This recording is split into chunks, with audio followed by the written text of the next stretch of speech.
e te tēnā mai. Ka mena la pesi tuatana whaane whaafiki wele mai o mahe ki he ngāwe koe whahoko e whono o whakafou i apiako a o lana au tu i me kuri.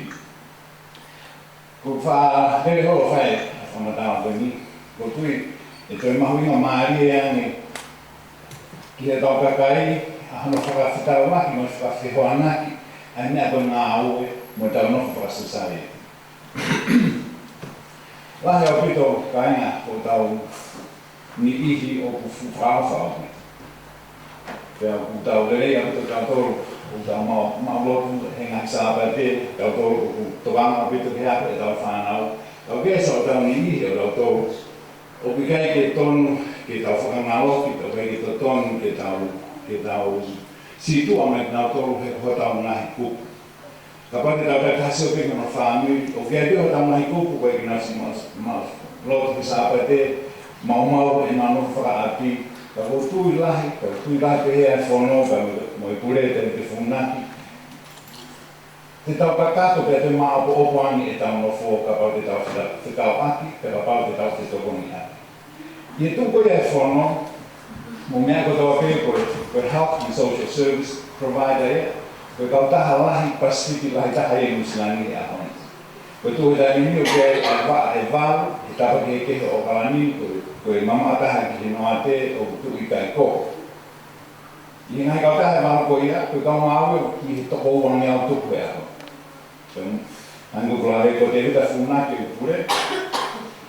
Te koe pure o charitable trust koe ni, manatu koe taasi, te koe kau taha profitable trust in, koe kau taha in community, o ku whiri ai poa te mehi community o wesi te Okalani. Pena i loa whukienga e ahmai ki moa koe West Auckland, koe West Whono. Ka te whukotoa whamatala ki uhinga nai whukotua e whono me me tau tongo furuen me iai, koe kau toke tā Pasifiki, taki mo ai a Colin tuku i tonga, toke tā koe e nao siau ki ngai. Laganga maalunga au pite Nusilani i toke ngai mo ui, ka ki whok mai eni me he ne pure i he South Pacific, community, koe SPC i Fisi, ka au pēs pe me ni Kaletonia. Ai ko Colin e pure. I he nā whukotu koe a, ai kliniki, ka me service koe nina nā whakaukau, e iai hafo i hap, koe hafo i senta, e mao kakato ai e fie mao ko tau kakai. Kainga ta pei e tau fie mao whaka mo ui lerei, mo ui whaka ata mai, ka mui ngahi pau parema o enofu whaka sosiale. Ka nau peherewa, e tonu taha pe e whao e tau tolu Pasifiki, ai whahinga ngāwe ko nihi ko tau tolu pe te tau ilo ai whonga hano tauhi, mo hano toko ni e tau kakai. Tau i e tau noa me ai. Koe whai ka veinga pe koe tau mua pe koe visoni, oi whono, ke hoko ai o wha, mo i toko ni, koe ana whakamu uia, koe ana tō onga mu uia, e koe taha ngā ui ko tō pe i whono, i tō ua ngā tupu e na raukia. Pea koe au ko whatongia, koe marketing and communications, koe whatongia ke whakopau e mo oni e lau ni, i he tako ko tō pe e whono. Nā rame nei ki tokanga makehi pēr, ki kakai Pasifiki he kamata, ka koe te nini o koe kawi ngahi contract lai taha e whono koe refugees, koe kau o mea kumu ui mai ki Nusilani, me ngahi whonoa koe ia o mo ua i ngahi tau. Peo kau ia he tokone e whono, kai whai i whonga whaka Pasifiki, mo e ofa whaka Pasifiki. Koe visone rewa ke iai, koe tau society, koe community Pasifiki, ke tau ma ui lerei, ke tau maru, ke tau ma ui. O koni hoana ke tau tōku tangata e toro, ke tau tangata e wha e tau nofo, mo kumu ui mai ki whonuani. Ka hi tangata tau peo kei pe, ngahi pao parema ia, ngahi pao parema na tau whekubi pe mo ia ngā tōku e nā mai o ngō furu, mo whitu ngō furu. Ka kono pāngo, o kei ia pe ho tau ni, o ngā kei mao, e pao parema ta tau, ka kei tonu ke pehe.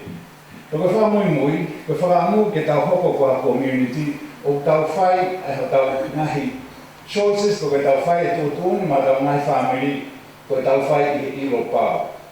O te tau oko whai ha mea, ko mea pio whenga marega ki tau tō. Toko mea o tōna lahia e whono, ki ta whakoia o e ako. Tū lewa taimini, ko ngahi service la lahia na e whono, ko urakipe ko medical, o kei kau toke tā i he kliniki e wha ai whanoi nei tapa ke heke o ola nini o ke whare tā nifo ko ke toke tā koe tau kau toke tā nifo i ngai kliniki e wha ko ia koe wha alahi koe e social services o ke kau tongai me i he tau wha no futupu he tai nini pia moe health, koe public health koe tokana e ke whaka e hi ai au rahe ai ngai programa o whakarere ma e kau tau reke ka mo tau kau wha e KCE. Pea koe tawha koe wāwha mui koe Oceania Careers Academy o kou lere nahi pumpungi i ke whae anu. Koe nahi pāki ke heo wālu ai whanau na olawe ke ai, pe i olunga i tawha o matau o ke ai a pia ko o tui Rainy Drive i Airport Oaks. Mo toko mo whao ki whare uta whiofa aki o miniti hangaki mo whiofa aki i Rainy Drive i Airport Oaks. Ngai pāke ke pure anga whinga aki pia moe whono, me me katoa ngai purunga e pure anga ka te whito ki orana tamariki pia moe Ministry of Justice, pia ngai kos, pia ngai programa lahi tahe he tai mimi o ki nau toro koe o whakailo pia mo ua, pia uki koe family violence, o kai programa e whono, o whai ake ka o awhi tupo ta wakai Pasifiki o nau kawangi programa koe ia. Ka rārewa ki Oceania Careers Academy. Koe uhinga no whakatu koe uhi, whuku toko lahi e tau whanau, nofo mi ako, kei tāta haona tāwhi tā waru, kai peke hata ko hatori whamoni ako. Pea koe palapane mai a whekuki mo tau kakai, pea koe uho ia, e lahi taha, e nahi palapane mo tau whekuki mo ia. Koe kai ke wheunga e se miti o kumai ke tau mahi api, ta tau lapa whainga maari ai, ke ngai mea ukelele iana. Koe tau mua e apea koe ke whaka, empower pe ke whakamawhai e tau whanau i hono a koe ki nau tō ke nau o maho ngai ngāo e ule iana. Ko ngai whanau le mani, o kai ngai programa ke kehea koe anga manatu koe ako koe ni o kumatoa tai to tongi, koe te ke ea hama to tongi ana e taha, i hea ta whaaki pe oe ako e tau maika e tau whanau. Koe ngai, koe tau tuku o tokanga lai tahaka e tau koe anga, koe tau tahao, ke tau tahahiwa, ua nofo me ako, o ke kai mau a level 1 NCEA. Neo ne te he, kai no, ton peke tau mana tui, o kai ko university ma tu taha kotoa, ma e tu tupu kotoa. O kai e fu industry, o kai fu wivia i ngahi ngāo, ma kehe me ngahi ngāo ko tau wanga ki ai, o whaka ofa, pia tae whangatanga tau ngahi monu. Pea kukau ai langa, i ahami, whi mau he kore anga e kaulanga e toko ni mamano. Kaulanga tikite. No ke nusirani. Pea o kai keha uhinga e ke tata e. Whenga e tau whanau ke na ohe bai hala o langa. O te atu me kaunkarena taha koe nofo koe tamai ki me ako, e nau kurea koe tau taha amo me tau taha fitu, o kai whanau kuna rotonga ako e tai minu kuna ki he koe kawasi koe ia, koe tau ni e whānau tai o ako. Aina nau nufu na tore ia nāi. Tōko lahi au pita whānau koe ata. Ko awe nau tore ki alternative education, koe nau atu ki ai koe paraparema ta tau. Peko mere au hoko, o nau hoko toa peo asmeni whare hoko, whamu kau polisi. Koe kua fitu, kua mana fitu afi koe o uma koe, koe toko lahi e whānau koe ni e koe tō tangata koe. Taha hiwa, ki taha ono ki taha hiwa, o soko mi ako, puri a pere pena tōru mi sisteme pure ana. Koe ki nau ase a apiako, koe ki nau ase a anti, koe ki nau ase winds, koe puri a pere pena tōru. Peko ki nau tōru ki whae ngā ma kehi koe ni. Koe whika koe taha manu ni maafi koe i lalo koe. Manatu fuk ko tau tōru Pasifiki u tupu lahi taha e whanua. Peko tau tōru koe vāru ho tau tōru lahi tau hāpia mo mea mai koe ni, vāru ho tau tōru lahi tau wani ma whai ki lalo. Ai wofi e tōru kilu he taimi. Koe taha manu ni maafi koe, koe tōru lahi e whanau si iwhe tau taha wha.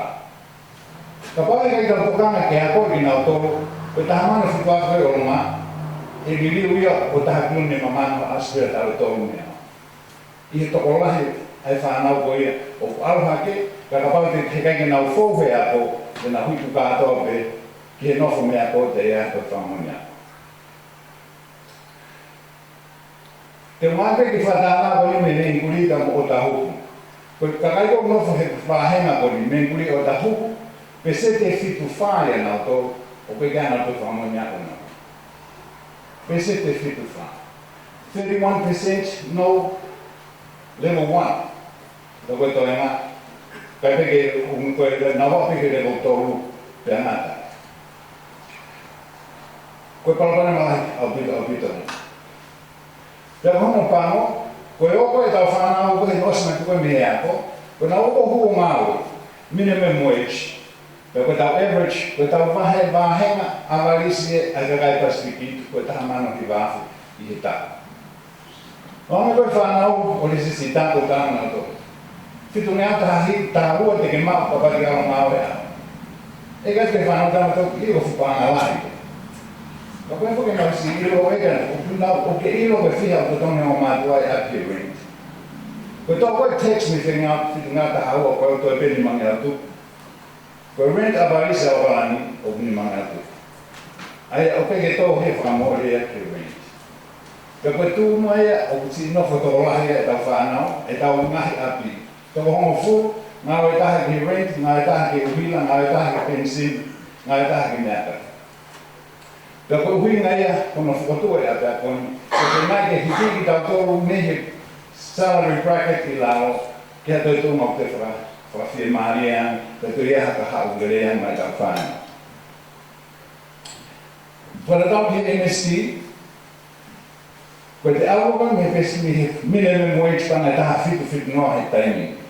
E tau e taha hiwa, e toki au e pana tōngoa. Koe awarisia o ngā o e tae skill i Musilani au.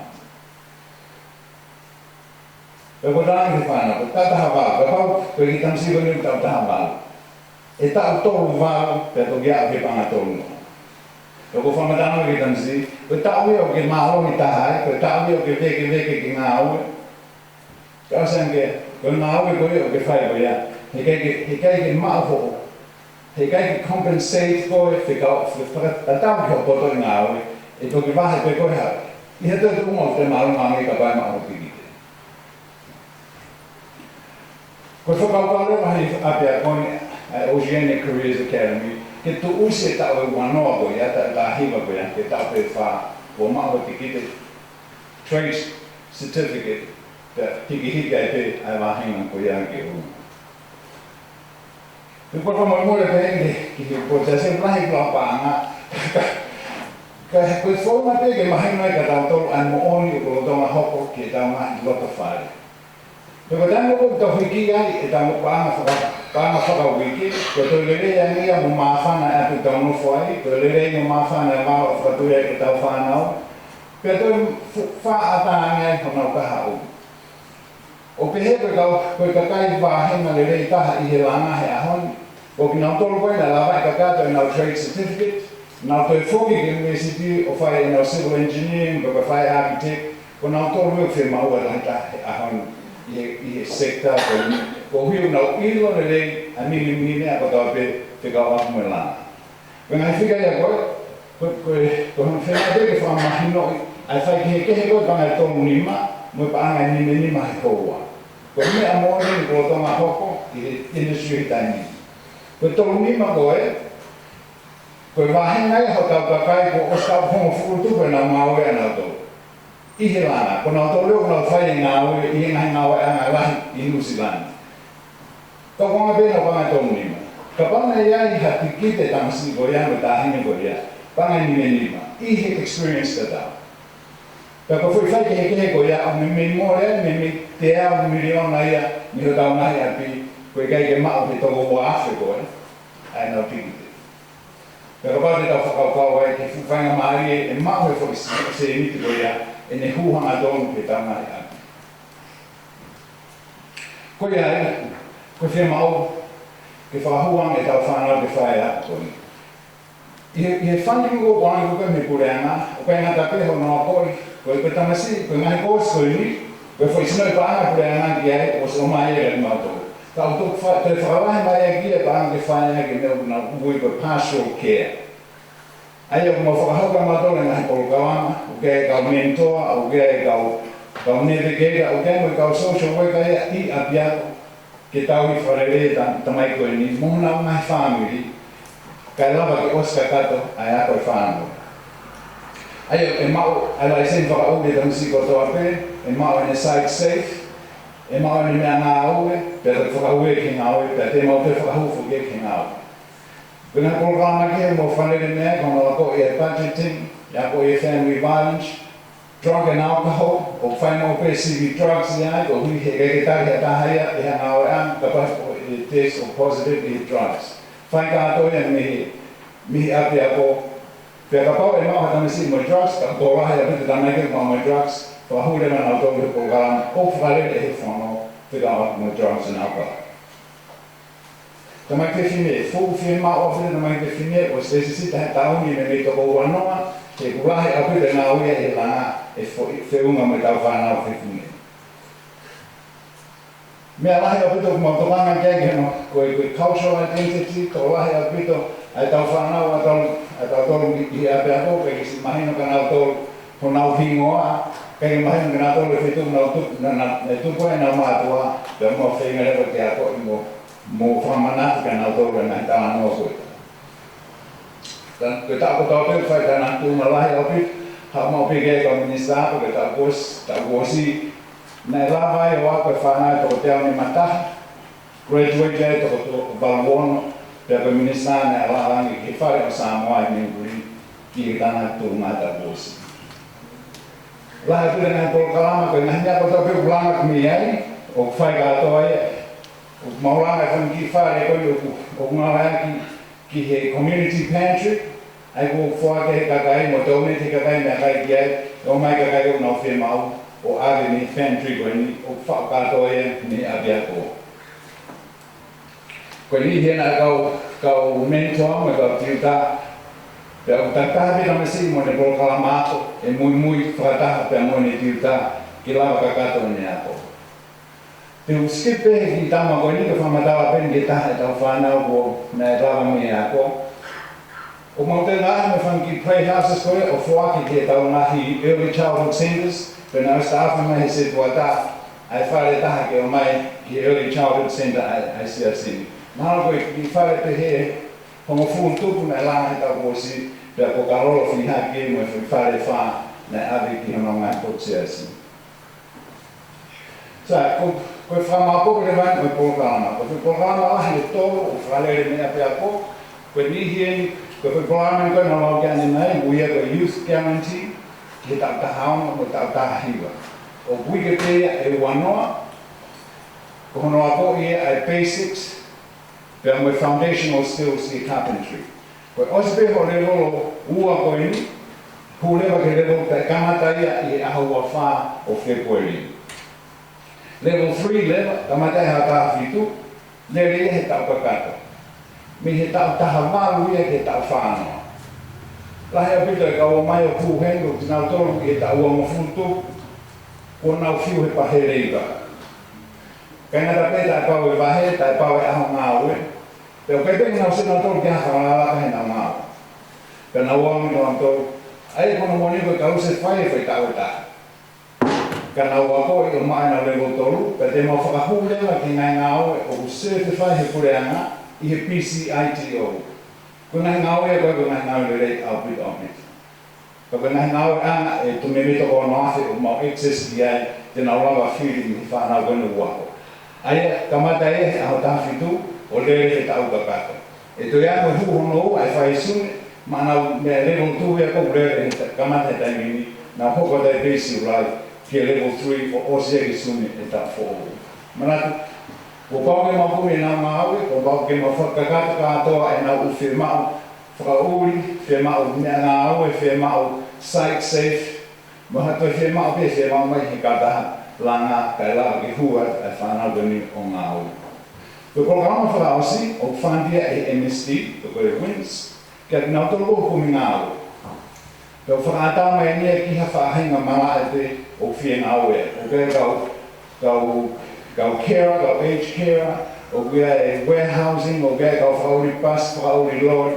Kui ke pēta haua, te teo koe ki ngā aue koe ia, ma kumi mea ho ngā aue ki huki ai, whakanau nau as koe mea ngā aue, pe koe hape me te e whie mau ki whakapapau, e whakangā aue koe he ngā anga koe ia, pe whakahure ma koe ki ai. O mea mai he kainga pe whangi whare, o whangi patches. Koe ako lana, te naulana. Ko whi whare pe bau e lana he tauni, te langa ia e wahe kako e whanau, ko me meko toko whitu ni mai hu he tauni. Nā wahe fo i timi taki ono, te nā taha lana e nā whare pe. Koe konga ia o nā Māori. O ke ako, e mea ko tau me foundation, a roa ke uhila, plumbing, roofing, mea katoa. Te naulana kakate whangi whare koni. Ko whangi whare koni ko os watau ia, whare ni a vea ki kere ko os ai he whono. E hoko le veo ke ken whaiana ken api ako e ave kai whanau kena o whai retreat ia. Tuwane whamatawata koe kau ngāwe, me mihi kau ngāwe toko taha nima. Koe kau tiutā una also koe kongalahi e nau tō, koe kau qualified social worker mo nau tō, koe kau mentor mea tau pe o nau qualified. He koe mea huko whenua mei me pure anaka e mai se ni koe ni, o mau tō ka anto o mau whai ngāwe koe ni, o mau rāwa, o whakahoko e ngāwe kai ngata te ai, o mau ai koto i ngāwe mo qualification ke whakahoko ai. He koe kako ka mea whaingofua o mea ki whakakona pure anaka e mai se ni ka te. Kaya ko mea maho ngā taha ki mau lava whai wharere ngāwe, ka lava hoko atu pe aama, au pito ki o tau kakai.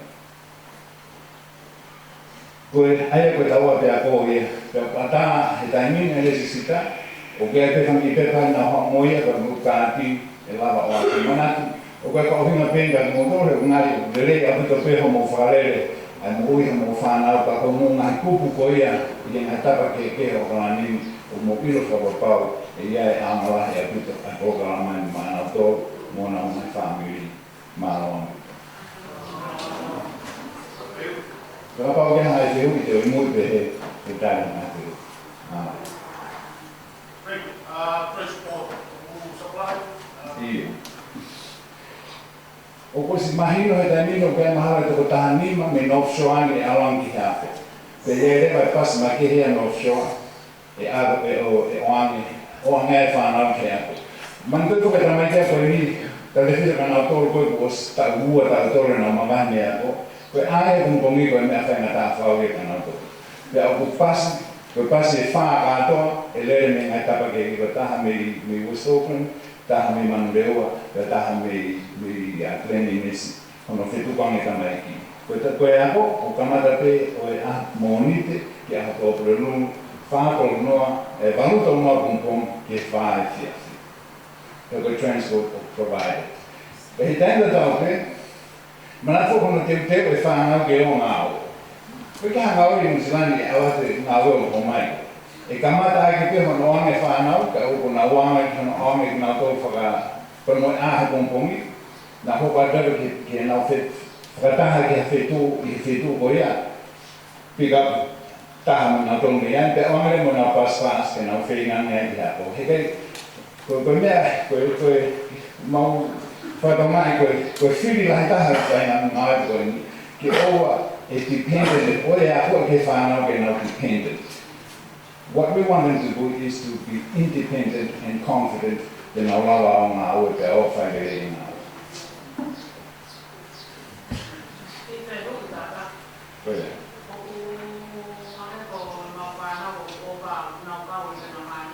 Whanau ova. E ke langa e whanau ova. Ka koe whanau koe o ko mai moe visa, student visa, pia moe working visa. Lava rere e whanau koe. E ko whinga ake moe PCIT o no resisita nau tō. O genga he funding ma ke hea koe anga, even for migrants, ki o nau koe ke trades. Koe. Kaka wila o hiko ia. Nea o lawe o te pehe o kōtoko ni e kau kumuru kama. Koe. Koe u whee hui, mo tu kore. O sio kongo kau ka haa una koina kuna kui te kurenga. O te whakaro. Iai nai haa o kore. Ki e whiri o e kauni, ki whahua ki te reipa. Ki e Prime Minister, kona o ea suisuiki, ka mo i ana o whutara ofa. Mā tau kakai. Bihe kahi mana noa me wafi wanua. Ko hai o koa. Katoa. Ki maha ka mai. Ke kola, e o sina ka kumu panga mana to ma kirani. Ka ko ko ki ta ko ye ki don. Ako banga ko pre. Bom ko fa ko le ko la ko ya. Ai ko ko ta. Mo to ma be ma una ran ko ta. Ko ye be ba lo.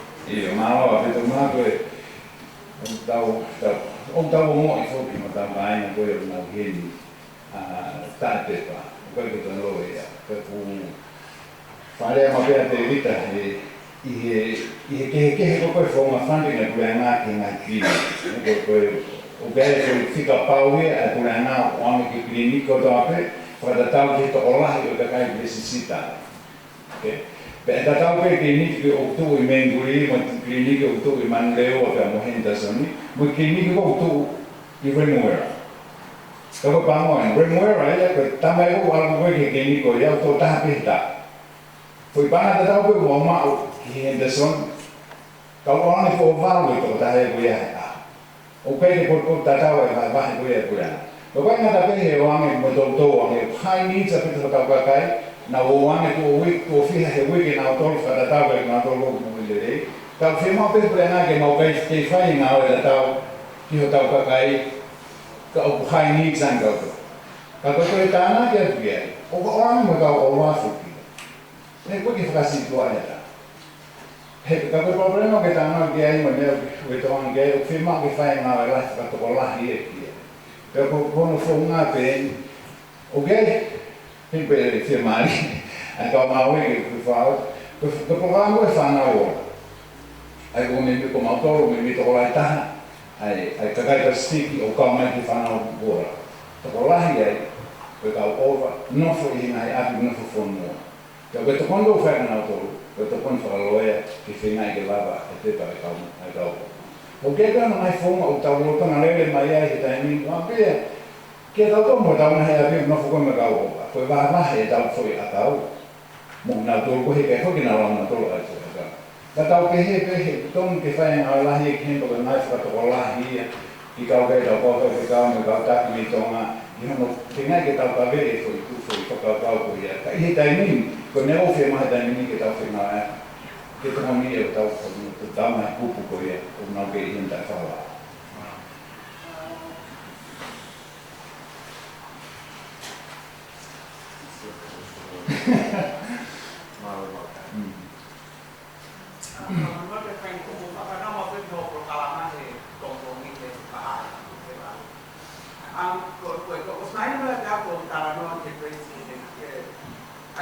specific pe ki hai carpentry to ya hame आगे को test fitting moe o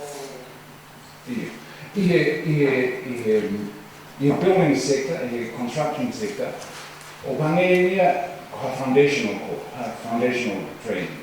Pero fe be tu e algo da música, fe interna pe ko sheet medaling pe ko uhila pe ko da ko foundation lere of the dan to ma to hanre vai o ave mo rifle ki nga ta ko e tu rock e a wai ki ne to fam ge música. Pero fe interview e que interview. Pero come da con ne hubo ko dan si resiste ko dan si o involve i ako de no necessita le mettere ta PCITO. Per fatto un'idea dan si mo me ga piuta che update profile che dan si goia. E si offre per come employees da me come a PCITO che match e fa na uno firma. De a me le come employees a anche na to abbiamo algo che no ha to site visits che no che hanno però poi fa una nata per i construction del for the buildings. One of my biggest goals is enrollment. Enrollment, malo, per me non fa male non fanno, per questo di sì. Hai a birth certificate, per quei passport che non si può che mahina o non fanno. O blota matanga I program ako he timing and my application ke maulava o ako o international students pe e mai do carmen con ki mo ki con a lota ta ni ka ko me e Ko la ko ki mai course ki he o tonga ia e course social work o tonga develop e taimi ke whakalele e fiafi I me Henderson I Stublai.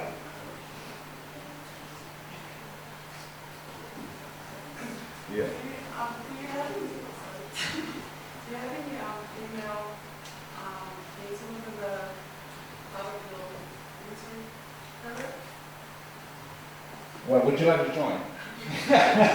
We are looking for female mentors. We had one last year. She was so successful in what she was doing, she's now been taken by Oranga Tamariki, but we are definitely looking for more female mentors. We have female staff and tutors.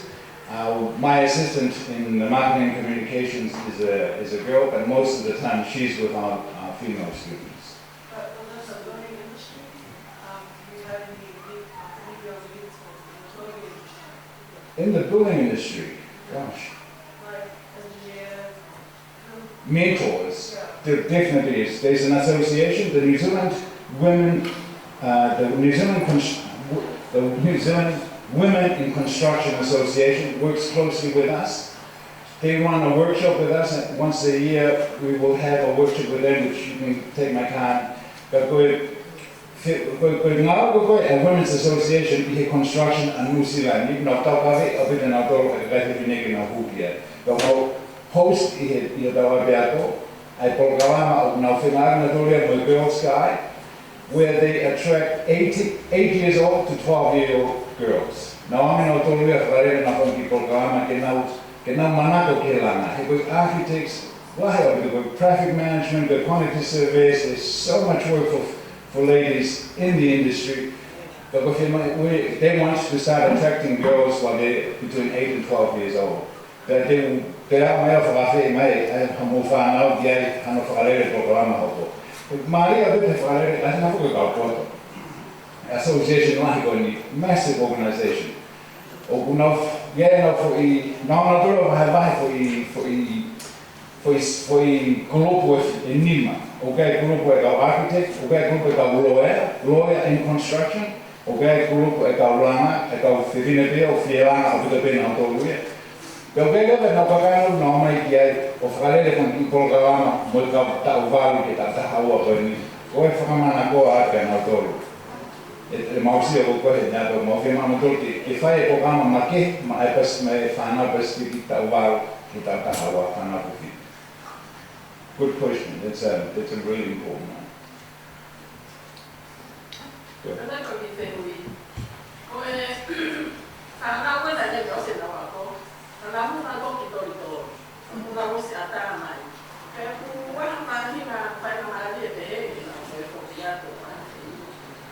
Negai o fie lare ki foi tala nao, aku ki tama ko kolo.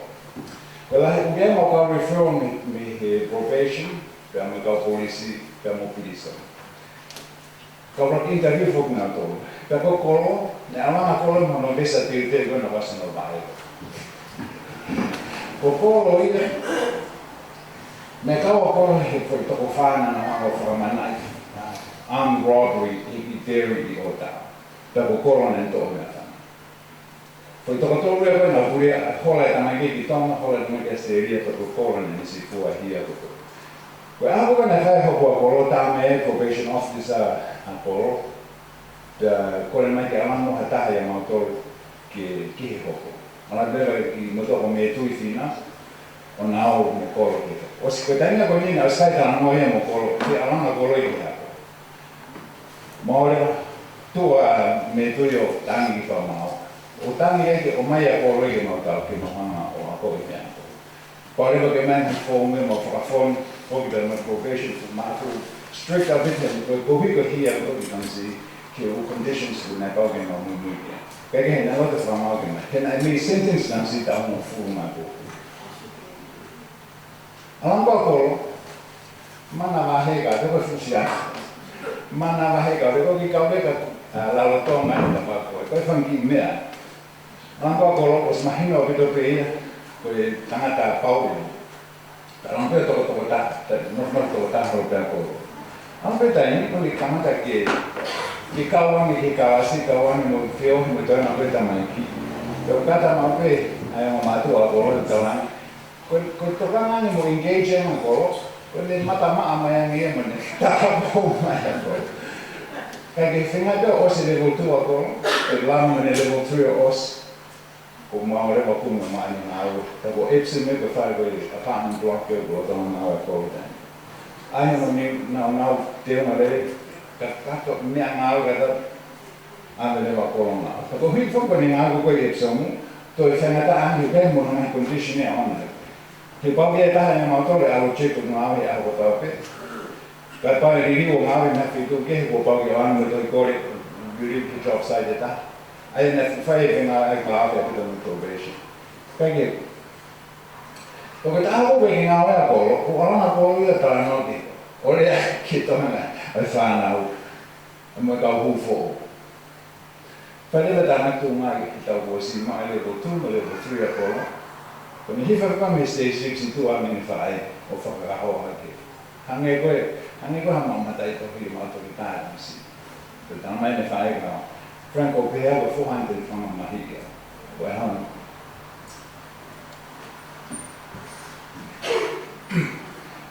Ko tam simni tu tau tena wa hint. Peo na una fu. State house. Tāne ko mama mana peo ki house. Ka ia, maha toko, e ngā pātoi ka pesa koe i tāko o se maha toko ana.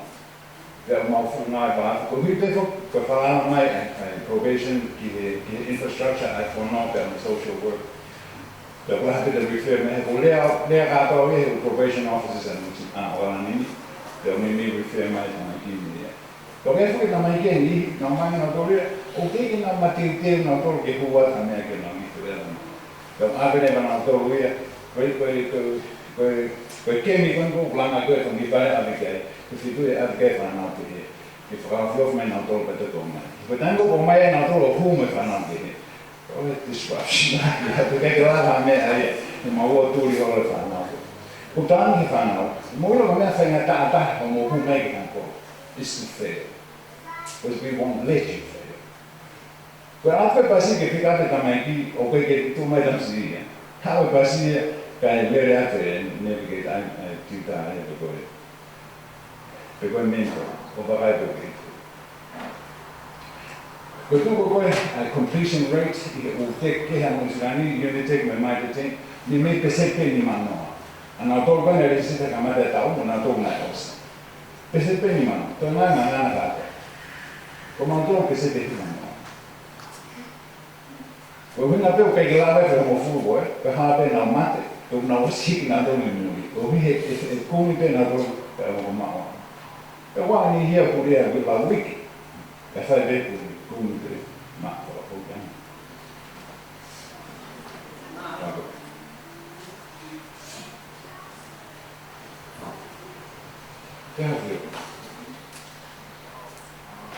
Kata pese do ta ki che ho valutato tanti se guardavano a dire per me poi è tanto che mangiare con popolare in quel che immagino che da to e ma pochina che da hanno un lotto che da fatto in aue e fra che fanno comunque da sio ma o che da un fra api fra siasi quello le anni na uoma quello le anni te na hoko pe ka mai foka le ke na hispani te le na ma family ya mo ta me ni pa le o sesi ba te tau proud ka to e na to ke ko la ma fo ke ko tau tare ni e tu fu na ko ma ya ko tau to ba ta o si la ma fo no ni ko la na ta to ba ke how with the injustice e ta lo ka ka ia fa na o ko ni ka na ke ba ta le per quando aiutare nella mamma guarda lì o tocca che ecco che quelle a poco poi di due forma che come fuori così per lavorare e sai che da media o che fondo da per quel tanto che sta e tocco hima nella lavata tanto che fa con ma uno che ho fatto è magari da Tawosio ni laka ariari e whanau i graduation. Per anafi nafi. Kai tanda tauti o ke ko roi ki taman. Ko wi he ke ke una lo ki a pe ka ko ka se una ta wa pe ka. Se di rio ta forma fa ya ko ke puha, no puha pe ta fana. Ka ta wa wa hiki ka to ko